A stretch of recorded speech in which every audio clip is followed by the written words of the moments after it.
tengo 86 años y vivo sola desde que murió Anselmo hace 3. El piso es el de toda la vida, en la calle Delicias, aquí en Zaragoza, cuarto sin ascensor. Mis piernas ya no opinan lo mismo que antes sobre las escaleras, pero ¿qué se le va a hacer? El caso es que el sábado pasado mi hija Elena vino a ayudarme a ordenar el armario del cuarto de atrás, ese que llevaba años sin tocar, y lo que pasó cuando abrió aquella caja, eso no me lo esperaba yo, ni ella tampoco. Huele a naftalina todavía. Me quedé aquí sentada y olía a naftalina y a papel viejo y pensaba, madre mía, Pilar, ¿en qué lío te has metido? Voy a empezar por algo que os va a costar oír, porque a mí me cuesta contarlo. Tuve un amor antes de Anselmo, uno de esos que no se olvidan del todo, aunque pasen 60 años y te hayas construido una vida entera encima. Se llamaba Emilio, lo conocí en el 59, en las fiestas del Pilar, que tiene su gracia. Yo tenía 19 años y él 21, era del barrio de Torrero, hijo de un ferroviario que había tenido sus problemas con el régimen, ya me entendéis. Mi padre no quiso saber nada, me lo dejó muy claro, con pocas palabras, sin ninguna discusión posible, que aquello no iba a ningún sitio. Y así fue. Emilio me escribió cartas hasta el 61. 9 en total, las conté muchas veces. Las guardé en una caja de zapatos debajo de unos jerseys viejos en ese armario del cuarto de atrás. Y allí se quedaron. Me casé con Anselmo en el 62. No fue un matrimonio de esos de película, pero fue un matrimonio bueno. Anselmo era tornero en una empresa de maquinaria agrícola, un hombre serio, trabajador, que no daba problemas, ¿no? Compramos el piso de la Delicias en el 68, a plazos que tardamos años en terminar de pagar. Tuvimos a Elena y a Marcos, que ahora vive en Düsseldorf y viene en Navidad si no hay nieve en el aeropuerto, que no siempre la hay, pero él siempre encuentra una excusa. Bueno, eso es otro tema.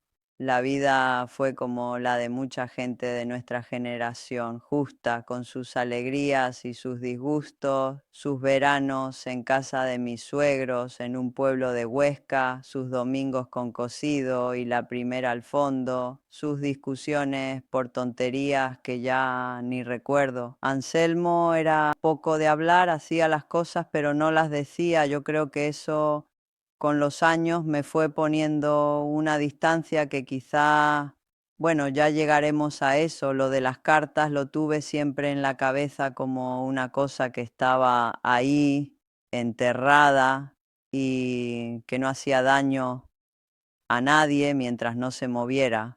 40 años pensando que tenía un secreto bien guardado. Fíjate, mi vecina del tercero, Encarna, lleva 20 años sin hablarse con su cuñada por algo que ocurrió cuando murió su marido. No sé los detalles ni me los ha contado del todo, pero la veo en el portal con esa cara de haber mordido un limón y pienso que hay secretos que se quedan dentro como un hueso atravesado. Ella lo sabe, no lo ha podido sacar nunca y no creo que ya pueda. Pues el sábado vino Elena, tiene 58 años mi hija, pero a mí me sigue pareciendo la cría que se subía a la silla para llegar al grifo. Le dije que se metiera al cuarto de atrás a ver qué había en el armario grande, que yo no llego bien hasta arriba. Se metió y al rato se hizo un silencio raro, un silencio de los que se notan. Salió con la caja en las manos y me miró con una cara que, no sé cómo explicarlo, no era rabia todavía. Era más bien desconcierto. Me dijo bajito, mamá, ¿quién es Emilio? Se me cayó el alma a los pies. ¿Sabéis lo que es que te hagan esa pregunta con 60 años de retraso? Yo ya tenía la historia tan enterrada que en ese momento no supe, ¿no? Ni me quedé muda, intenté explicarme que era de antes, que no había pasado nada, que era solo correspondencia de juventud y cuanto más hablaba peor me salía. Elena se puso a leer las cartas ahí de pie sin sentarse y yo la veía y notaba cómo le iba cambiando la expresión, porque Emilio escribía bien, escribía con ese calor que tiene la gente joven que cree que el mundo entero les pertenece y en esas cartas se notaba que yo le había querido, se notaba mucho. Me preguntó que si papá lo había sabido y no supe qué contestar porque no lo sabía. Le dije que no, que nunca le dije nada, que no había nada que decir porque aquello había terminado antes de conocerle. Elena no respondió, dejó las cartas sobre la mesa del comedor y se fue a hacer café. Oía la cucharilla contra el vaso desde el salón y el silencio era como una pared. La cuestión es que cuando Elena volvió con el café, traía algo más en la mano, un papel doblado, pequeño, amarillento. Me lo dio sin decir nada, era la letra de Anselmo. Tuve que soltar el papel un momento porque me temblaban las manos de verdad, os lo juro. Decía, bueno, no me acuerdo del orden exacto, pero era algo así. Pilita, llevo esto guardado desde el 71. Lo encontré buscando los papeles del seguro del coche. Lo leí, no te dije nada porque no sabía qué decirte y tampoco creo que hubiera servido de mucho, pero los guardé para que no los perdiera, ¿no? No sé por qué, supongo que entendía que eso era tuyo. El año 71, llevábamos 9 años casados, Elena tenía 7 años. Y Anselmo encontró esas cartas, las leyó, supo lo que había y no dijo ni una sola palabra. Las volvió a guardar y estuvo 40 y tantos años más a mi lado sin mencionar nada. Me quedé de piedra. Yo me había pasado décadas creyendo que guardaba un secreto, creyendo que había algo mío que Anselmo no conocía. Y resulta que no, que él lo sabía desde el 71 y me quiso igual. Y entonces llegó la parte difícil, hombre, porque si él lo sabía y no dijo nada, yo tenía que preguntarme qué había hecho yo con todo ese tiempo y la respuesta no me gustó nada. Me había puesto una distancia con Anselmo que yo misma justificaba con el carácter, con el cansancio, con que era poco de hablar, con mil cosas. Pero debajo de todo eso había una culpa que nunca desapareció del todo, la culpa de que en algún rincón muy pequeño de mí misma seguía estando Emilio.